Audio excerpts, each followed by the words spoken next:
1 minute for the questions, and Mr. Rudd. Whose microphone isn't working? Both of ours are dead.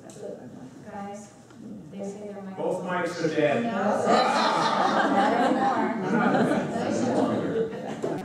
My name is Thomas Rudd. I'm a physician and surgeon licensed in the state of Illinois for 33 years. I received my medical degree from the University of Illinois and then subsequently specialized in pathology at Northwestern University Medical Center, where I did my training. I did a fellowship then in Michael Reese Hospital, and while I was in medical school, I got a medical microbiology master's degree at Loyola. Right out of training, I came out to Lake County and worked at Highland Park and Lake Forest Hospitals, where I was the vice chairman of pathology at Highland Park, the medical director of nuclear medicine at Highland Park, as well as radiation safety officer, and I was medical director of hematology, coagulation, and urinalysis at both hospitals. After 15 years there, I went into private practice actually I left private practice and went into a large commercial lab venture, where I was medical director of anatomic pathology. I've managed budgets from as low as $20 million up to several $100 million. In the span of 33 years, I've signed out almost 750,000 cases. That's an individual signature and diagnosis. I hope to restore professionalism, integrity, and to make the office of coroner a non-political office. My name is Steve Newton. 20 months ago, we started running our campaign based on 3 core values: integrity, respect, and compassion. I currently work for the Lake County Sheriff's Office. Prior to that, I was with the Lake County Coroner's Office for 7 years. I worked there as deputy coroner, as well as the chief deputy coroner of the office. I think it's important that when you look at electing your next coroner, you look at electing somebody who has experience within the office. I think it's very important that the leader of the office knows what the employees that they're supervising are going through on a daily basis in such a hard office to work in.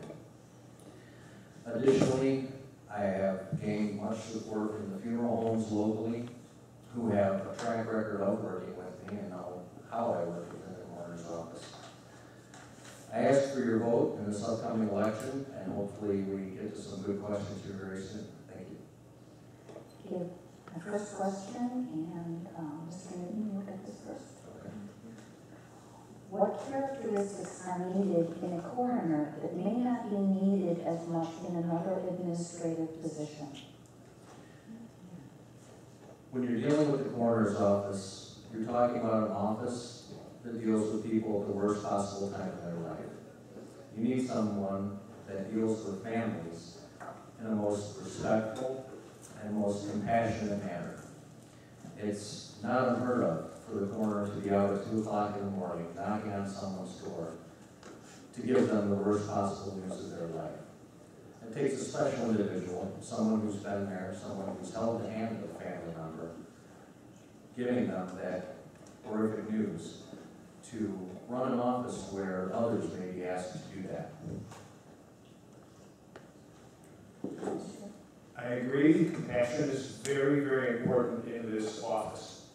I just want to mention that even though I'm a pathologist, I did meet with patients because pathology has changed over the last several years. We do actually meet with patients when the clinician asks us to explain the diagnosis. But I also did nuclear medicine, which is a form of radiology using radioisotopes where I had to meet with patients. I've made diagnoses on patients, talked to them about their diagnosis. I've seen them years later when other biopsies were performed, or if nuclear medicine procedures were done to see if the disease was stable or had spread. I've had to give the news that the cancer or disease they had did spread. I offered them hope when there was therapy, but I also had to tell them when the therapy was not working. We've done everything we could possibly do. And yes, sometimes I've had to do autopsies on the patients I followed over decades. I've had to explain that to their family, so I know what compassion is about.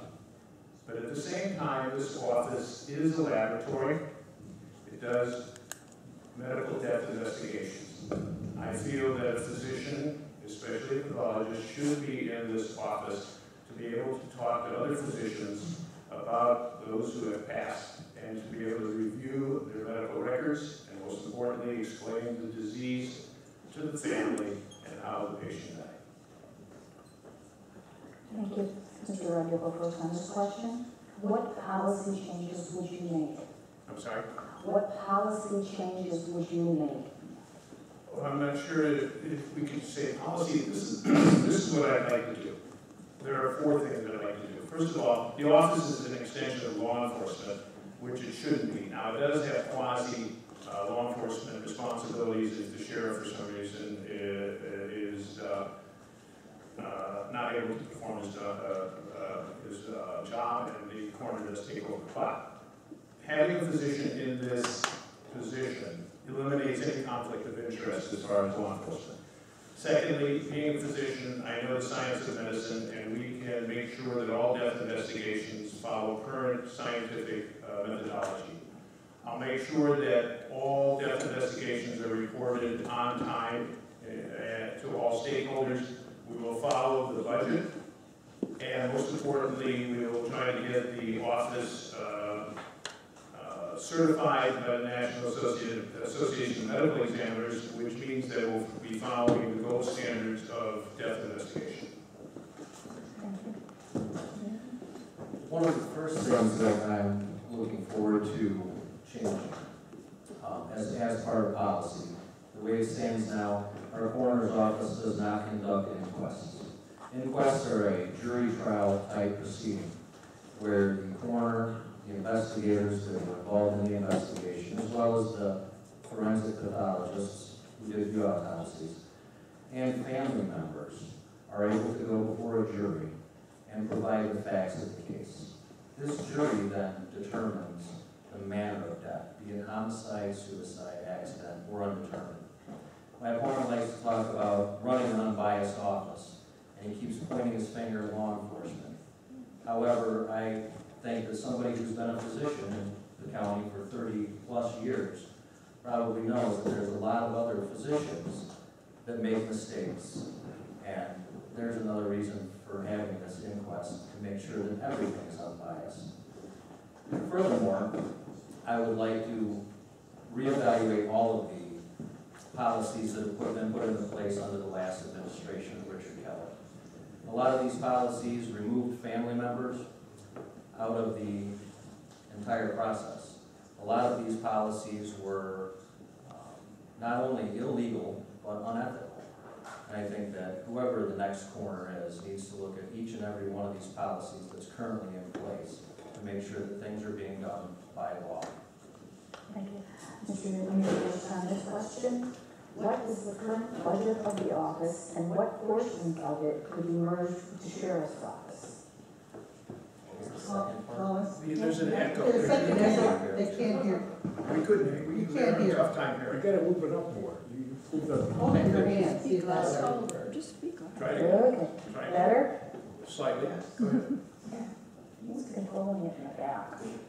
Okay. What is the current budget of the office and what portions of it could be merged with the sheriff's office? The current budget for the coroner's office is approximately $1.2 million.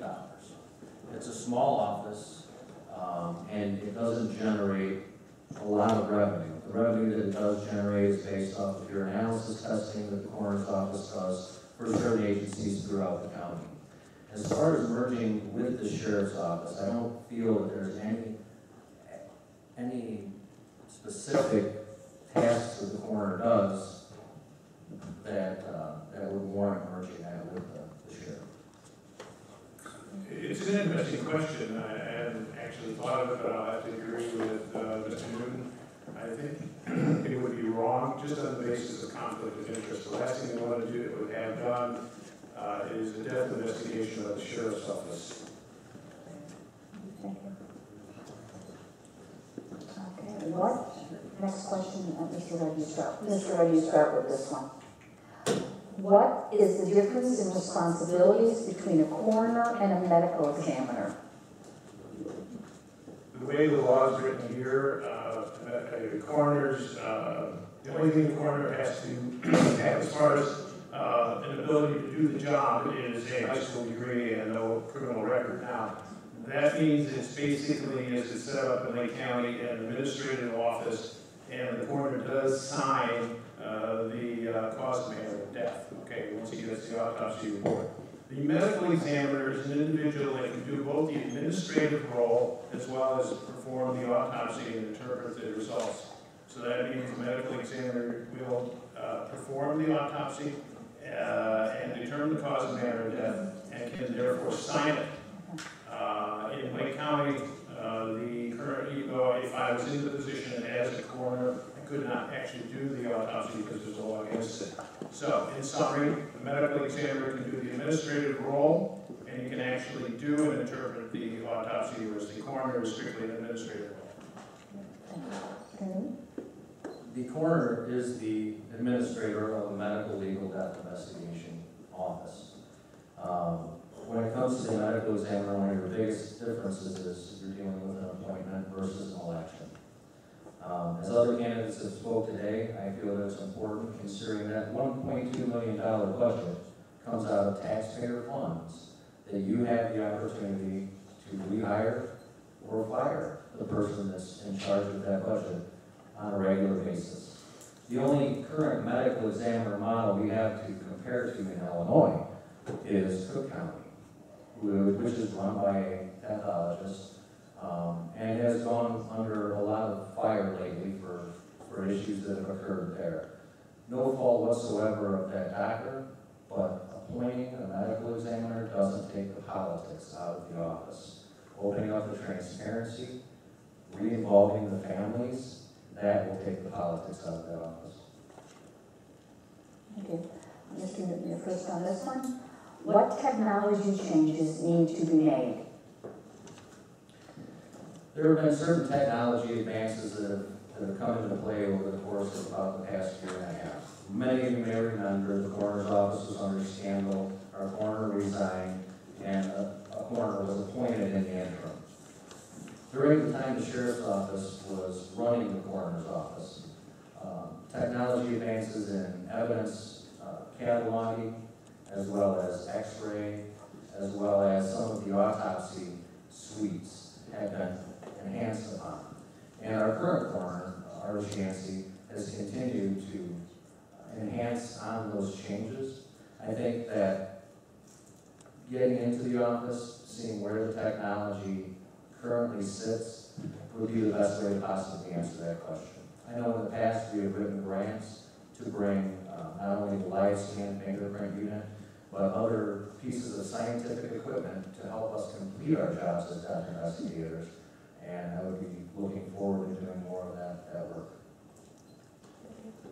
The procedure called an autopsy is a very old procedure in medicine. There are ancillary materials and procedures we can use. But I think the most important is, as I mentioned before, we need to follow national standards so that we can tell the community that the cause and manner of death was followed by these national standards. That means we should get certified by the National Association of Medical Examiners, and if we have the time and the effort, we should also have each deputy coroner certified by the American Board of Medical Legal Death Investigators. As an example, every hospital you walk into is certified by the Joint Commission on Accreditation of Hospitals. If it isn't, it folds. Speaking just for the lab, or other departments I could mention, you walk into the lab, pathologists there are board certified. They're recertified every 10 years, and they take maintenance of certification. Each tech that is there is certified by the American Society of Clinical Pathologists. In other words, everything that's done to you and for you in the hospital is done by professionals who are certified. We're going to do the same thing in the coroner's office. The death investigation is a medical procedure. It's just on somebody who has died by a physician, and it's done by a physician, and we will follow national standards. Thank you. Mr. Wright, you get this question first. How will you inform family members of the death? First, you are alerted to the fact that a death has occurred by generally the police department. You have to identify the individual, make sure you're absolutely certain that it is the individual, and then you go to the family and inform them of what has happened to their loved one. Thank you. Mr. Newman? And I will agree with what he said, and add to it that it needs to be done in a timely manner. My opponent at a recent candidate forum made mention that it would be done at an hour of convenience. I don't care if it's 2 o'clock in the morning, 3 o'clock in the morning, 4 p.m. in the afternoon. When a loved one dies, the family needs to be notified right away. It's not something that needs to wait for a more convenient hour. There is no convenient hour when it comes to notifying someone who died. Thank you. Mr. Newton, you're first on this question. Are most deaths handled by the coroner caused by disease or other reasons?